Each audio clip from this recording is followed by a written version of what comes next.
Tweeting from the pew or reading the Bible on your iPad? Really? Well, those are becoming common scenes in churches across the country these days. It's a trend that's especially true right here in North Texas. CW33's Giselle Phelps is here to show us how churches are really embracing this technology. Yeah, they are, Walt. A recent study of technology in our nation's churches by faith communities today found that 69% have websites and more than 40% are using Facebook. Here in North Texas, many churches have staffs dedicated to implementing these technologies. We visited a couple to find out just how tech-savvy they're getting. Hey, thank you guys so much for being here. I want to welcome our online campus. And that series starts next week. I keep talking about this worship guide that you can do on a smartphone or an iPad. And also, let's welcome our internet family. The church has gone high-tech.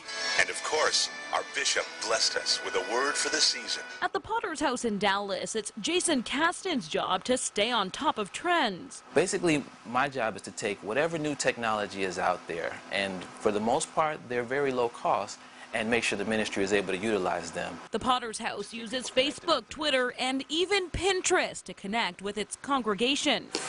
They also stream services live on iPhone, iPad, and Android. We have our first app coming down the line for the Passion Leaders Conference that's coming up in about 2 weeks, and then after that, we'll have your tdjakes.org app and then your Potter's House app. So when you scan the QR code, it takes you to a web page that gives you all the resources you might need. It's a similar story at Christ Fellowship in McKinney. Pastor Miller's church has a team of young social media mavens. They hold tech training sessions with other churches. They even run an online campus, a completely virtual church experience.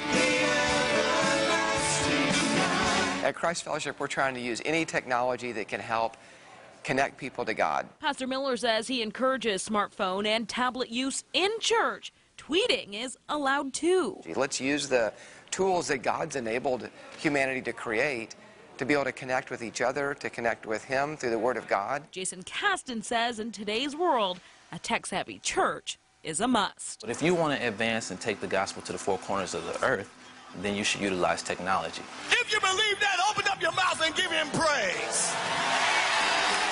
Pastor Miller was clear to say he does not believe technology should ever replace one-on-one connections made in person through a church. He thinks it should act as a bridge.